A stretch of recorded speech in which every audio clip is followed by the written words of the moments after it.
Pizza খেতে কার না ভালো লাগে বলো? এইরকম ওভারলোডেড চিজ দেওয়া পিৎজা দেখলেই কিন্তু জিভে জল চলে আসে, বাচ্চা থেকে বড় সবার। আর সেই পিৎজা যদি বাড়িতেই বানিয়ে নেওয়া যায় তাহলে কেমন হয়? তো আজকে আমি তোমাদের সঙ্গে বাড়িতে বানানো পিৎজা শেয়ার করব, তাও আবার একদম কম উপকরণে।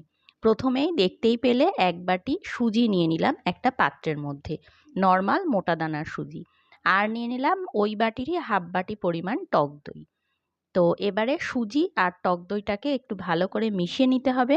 তার আগে এর মধ্যে দিয়ে দিচ্ছি স্বাদ মতন লবণ, আর দিয়ে দেবো সামান্য একটু গোলমরিচের গুঁড়ো। গোলমরিচের গুঁড়োটা কিন্তু নিজেদের পছন্দ মতন দেবে, মানে যে যতটা ঝাল খাবে মনে করবে সেই অনুযায়ী দেবে।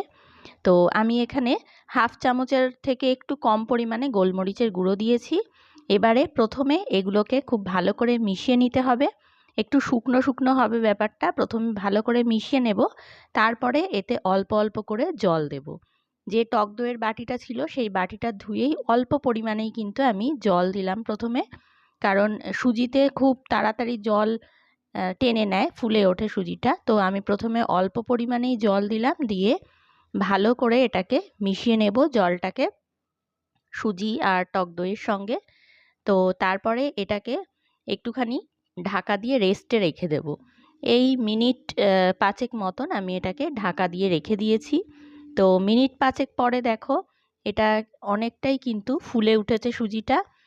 সুজি যেহেতু জল অনেকটাই টেনে নিয়েছে, মানে পুরো জলটাই টেনে নিয়েছে, এর মধ্যে আর কোনো জল এক্সট্রা নেই, পুরোটাই সুজিতে টেনে নিয়েছে। এবারে আমি আর একটু পরিমাণে জল দেব, কারণ কি ব্যাটারটা একদমই বেশি একটু ঘন হয়ে গেছে, তাই আর একটু আমি জল দিয়েছি। তো এবারে আবারও জল দেওয়ার পরে খুব ভালো করে এটাকে মিশিয়ে নিতে হবে। আর এবারে এর মধ্যে আমি দেব হাফ চামচ মতন বেকিং সোডা, বেকিং পাউডার না, বেকিং সোডা দিলাম। আর 1 চামচের মতন একটুখানি জল দিয়ে বেকিং সোডাটাকে একটু অ্যাক্টিভেট করে নিলাম। এখানে তোমরা চাইলে ইনো ব্যবহার করতে পারো, ছোট যে ইনোর পাতা পাওয়া যায় ইনোটা ব্যবহার করতে পারো।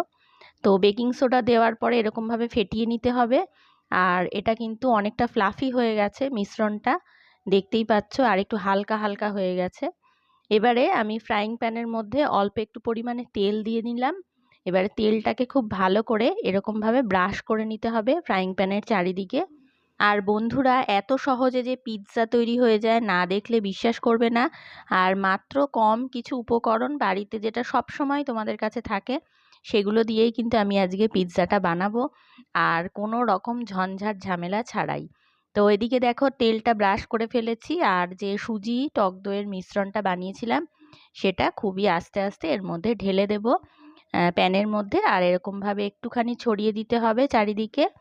তোমরা চাইলে এই যে রেসিপিটা, এটা কিন্তু তোমরা চাইলে ননস্টিক কড়াইতেও করতে পারো, কোনো অসুবিধা হবে না। তো আমার কাছে এটাতেই বেশি সুবিধে, সেজন্য আমি ফ্রাইং প্যানেই করলাম।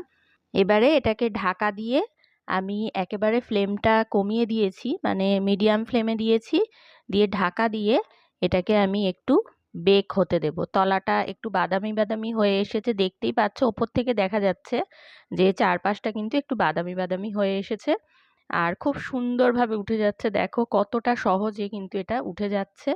এবার এটাকে উল্টে দিতে হবে যাতে অপর পিঠটাও একটু ভাজা ভাজা হয়ে যায় সামান্য।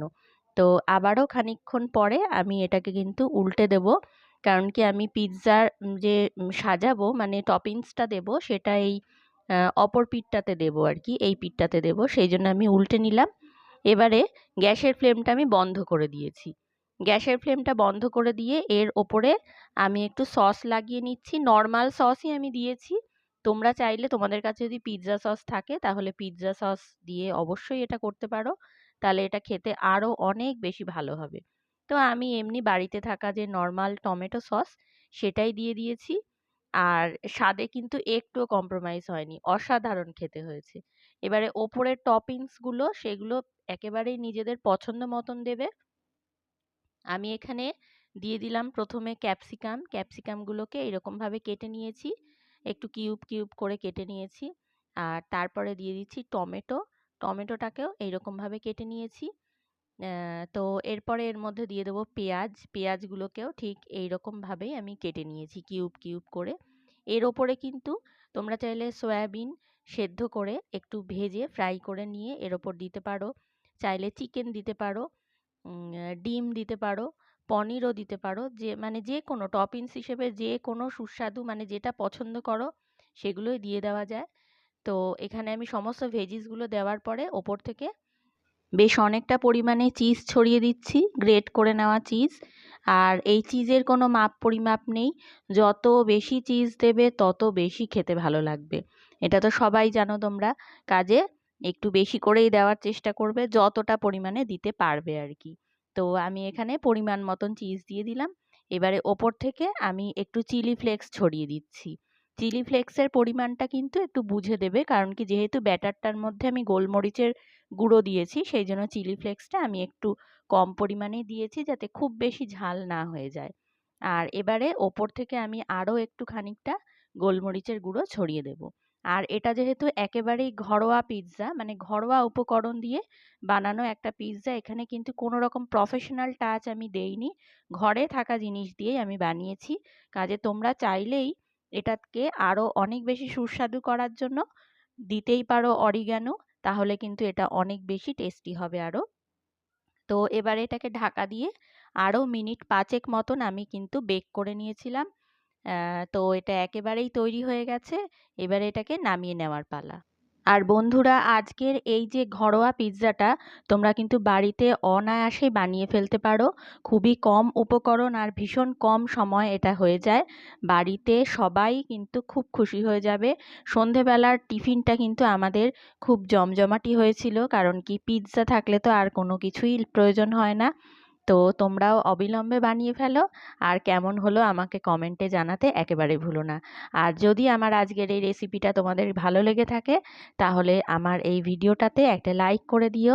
আর নতুন বন্ধু যারা দেখছো তারা কিন্তু আমার চ্যানেলটা সাবস্ক্রাইব করতে একদম ভুলো না।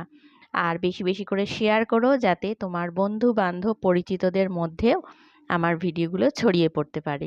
এইভাবে আমার পাশে থেকে আমার ভিডিওগুলো দেখার জন্য তোমাদেরকে জানাই অনেক অনেক ধন্যবাদ।